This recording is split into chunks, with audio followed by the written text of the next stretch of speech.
Bonjour à tous et bienvenue sur Le Turf TV pour notre émission quotidienne qui traite du Quintet Plus et du 5-5. Aujourd'hui, je retrouve avec grand plaisir sur le plateau un habitué des lieux, un grand connaisseur des courses au trot, un spécialiste, Emmanuel Ballot du Journal Week-end. Bonjour Alexandre. Donc ce mercredi direction Vincennes, ce sera le prix du Périgord, une course réservée à des mâles et hongres de 5 ans. Ils seront 14 au départ et ils vont s'affronter sur la distance classique de Vincennes, les 2700 mètres de la grande piste.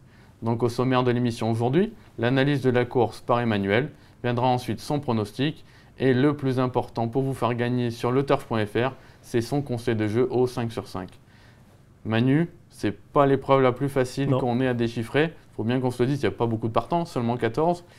Mais c'est vrai que les chances sont nombreuses. On commence, votre favori, le numéro 6, Umberto Nacre. Pourtant, quand on regarde un peu les stats, Vincennes, ça lui a jamais trop réussi. C'est vrai, maintenant c'est vrai que ce n'est pas un quintet très évident. Ils ne sont que 14, mais c'est très ouvert. J'en vois 9 dans la course, j'en détache 9. J'aime beaucoup Umberto de Nacre. Didier Dauvernet est très à l'écoute de son cheval. Et ce qu'il faut se dire, c'est que fin juin, quand il est 6e d'un quintet sur cette grande piste, c'était un 2100, il avait 17 Autostars, il était loin en partant, il s'est trouvé loin en montant. Il revient finir 6e, il y avait les Italiens, des 4 ans, un lot supérieur, c'était très bien. Pour moi, 2007 grande piste, ça peut le faire. Les origines sont là pour prouver qu'il peut tenir. C'est un Coréen. La mère Buffetier d'Onou, il a gagné 3000 en province. C'est un très bon cheval, déféré des 4, il fait des belles valeurs.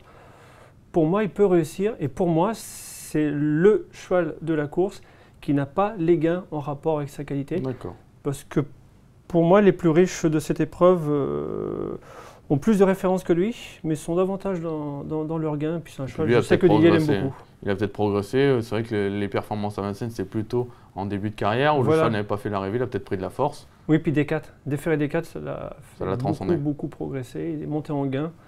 Et cette course fin juin à Vincennes avec le 17 Autostar, c'était vraiment très bien. D'accord. Donc, code spéculatif, peut-être à toucher à la gagne, le 6 Umberto Nacre. Il y aura 20 contre 1, je pense. 20 contre 1, ça suffit pour commencer. Je pense que c'est pas mal. Ensuite, donc, vous lui opposez le numéro 14, Ultimate du Rime. Lui, il vient de battre la majeure partie des concurrents qu'il retrouve. C'était Anguin. Voilà, c'est un peu sa piste plate. Il est meilleur piste plate. Il terminait le coup d'avant deuxième d'un très bon cheval, U-Prince, qui a confirmé. Il rendait 25 mètres à Upturn, très estimé par Christophe Galli. La ligne est très bonne. Le coup d'après, il gagne, à peu près contre les mêmes, puisqu'il battait un Charme Fou. Il devançait un Roi d'Atout qui était décevant ce jour-là, 4e. Meilleure piste plate, meilleur à Anguin. Joël Allais a petit doute concernant la grande piste. Mais je pense qu'avec l'âge et avec l'expérience, le cheval va s'améliorer à Vincennes. C'est un Daïr de Prélon, petit-fils du champion maison Sancho Panza, côté mère. C'est un sujet qui est estimé. Il est en forme. Pour moi, même s'il est meilleur à Anguin et sur piste plate, c'est la base pour finir dans le 5-5. D'accord. En fait, c'est le cas de beaucoup de chevaux dans cette course qui ne sont pas confirmés sur la grande piste. Voilà. Donc si tout le monde part à armes égales. Sauf que lui, il est nettement en progrès par rapport à la dernière fois qu'il est venu à Vincennes. Il est au top. Il a beaucoup de tenue. L'autre jour, Anguin, c'était plaisant. Même s'il est moins bien sur la grande piste, il ne doit pas sortir du quintet. D'accord. Ensuite, vous lui opposez un autre cheval que vous venez de citer, le 13-1 Charme Fou. C'est la ligne. C'est la ligne. C'est la ligne, voilà. Je sais que Franck Leblanc est très confiant. Il a mené dernièrement, c'était en province. Il était en tête quand le cheval a fait la faute. Franck plaide un peu coupable. Pour lui, il m'a clairement dit c'est une première chance dans le quintet, mais je ne le vois pas prendre sa revanche sur Ultimate du Rime. D'accord. Par contre, sur la course d'Anguin, il avait fait 2 nœuds au vent d'Ultimate du Rime, il courait pas si mal que ça. C'était très bien. Bon, après, c'est la ligne, on la prend. Voilà. Maintenant, il peut faire une bêtise. C'est un cheval qui peut faire une petite blague, mais s'il fait la valeur d'Anguin et s'il répond à l'attente de Franck, il va être dans les 3-4. D'accord. Ensuite, en 4e position, un autre Franck Nivard, qui sera confié, qui drive le 11, un Roi d'Atout. C'est vrai qu'un peu décevant, mais peut-être le cheval est sur la montante là depuis. Oui. Je pense, en tout cas je l'espère, pour Franck Nivard et Benjamin Goetz et pour les turfistes, puisque ce sera l'un des favoris, peut-être même le favori. Puisque l'association Benjamin Goetz, Franck Nivard, déféré des 4, ça plaît beaucoup aux turfistes. Quand je dis qu'il a été décevant en gain, il a quand même eu ce jour-là un parcours correct.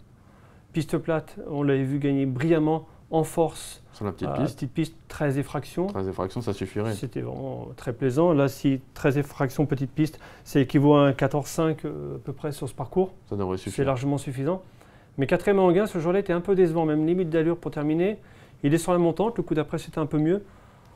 Si on suit la logique, il va finir dans le quintet. À quelle place, je ne sais pas vraiment. Le 1 roi d'atout du printemps, je pense qu'il peut gagner. Le 1 roi d'atout d'Anguin, il sera plutôt 3-4.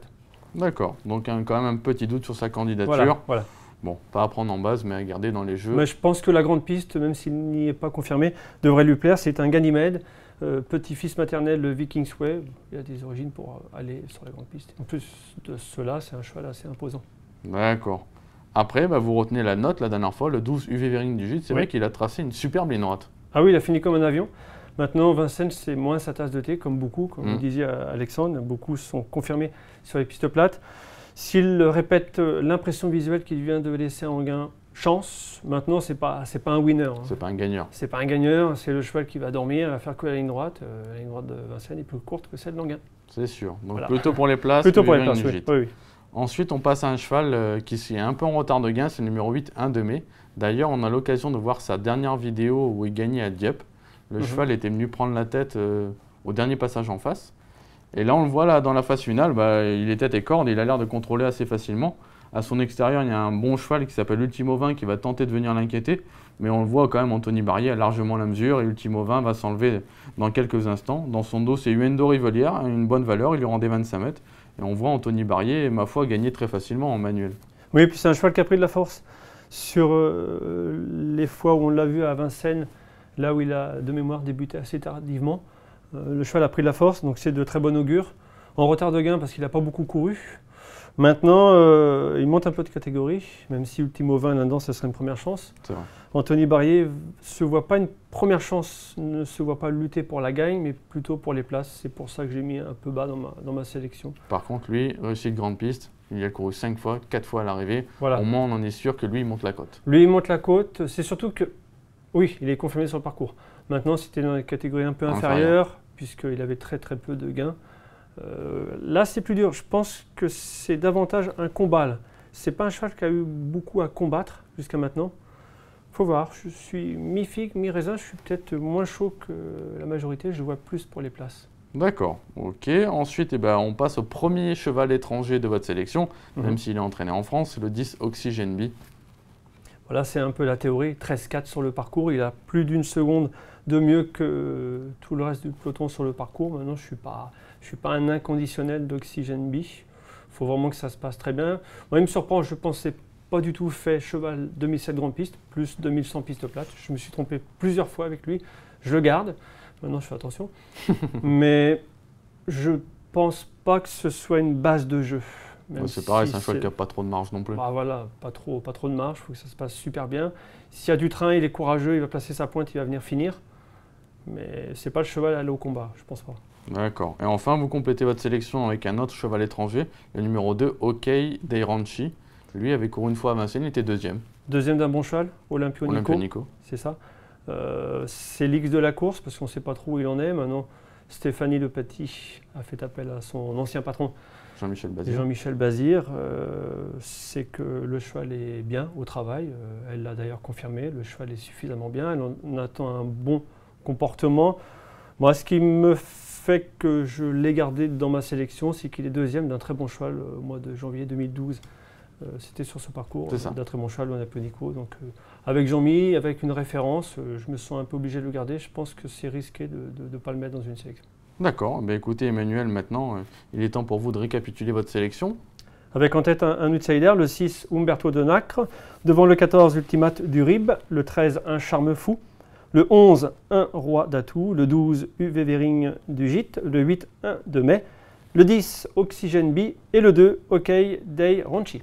Donc maintenant, au niveau du conseil de jouer au 5 sur 5 sur le turf.fr, on le rappelle, toujours 150 € de bonus pour les gens qui ne sont pas inscrits, et ce jusqu'au 15 septembre. Et la cagnotte au 5 sur 5 a décroché un peu plus de 26 000 €. Donc on a dit dans cette épreuve, pas de chevaux de base, c'est trop compliqué, donc on préfère jouer en ligne. On prend les chevaux du pronostic, le 6, le 14, le 13, le 11, le 12, le 8, le 10, le 2. On rajoute le regret d'Emmanuel qui est le numéro 9, un d'ici. Un cheval qui a des moyens, mais on le sait, pas toujours évident. C'est vraiment un gros regret, c'est un cheval que j'aime bien en plus, c'est ça le pire, c'est que je ne mets pas dans ma sélection alors que j'aime bien ce cheval-là. Il a gagné brillamment en gain, il a confirmé par la suite, je crois que c'était au Sable d'Olonne, c'est un cheval qui a une redoutable pointe de vitesse. Je pense qu'il est quand même un peu meilleur sur piste plate. Maintenant, quand il a gagné en gain, c'était bien. C'est à peu près cette catégorie légèrement en dessous. 2007 Grande Piste, je sais que Nicolas va le mener de façon défensive. En venant de derrière, il va essayer de s'appliquer à ne faire que la ligne droite. C'est pour ça que je ne l'ai pas retenu. C'est un risque. On verra bien. Voilà, j'ai 9 chevaux. Il fallait que j'en retire un. J'ai retiré un d'ici. Le principal, c'est de donner dans le conseil de jeu. Voilà. Donc on le rappelle, le conseil de jeu à 10%, ça coûte 12,60 € sur le turf.fr. Un jeu où, c'est vrai, on ne prend pas trop de risques, mais on préfère assurer et passer à la caisse que prendre des risques et de rien toucher. Je pense que c'est jouable et je pense que c'est risqué que de prendre des bases. Ou si on doit prendre qu'une seule base, c'est Ultima Durib. Mais voilà, il y a toujours le doute sur la grande piste. Donc j'ai préféré un jeu en ligne pour assurer le coup. Eh bien Emmanuel, merci beaucoup. Et puis à très bientôt sur le plateau de Le Turf TV. À bientôt. À bientôt, au revoir. Au revoir.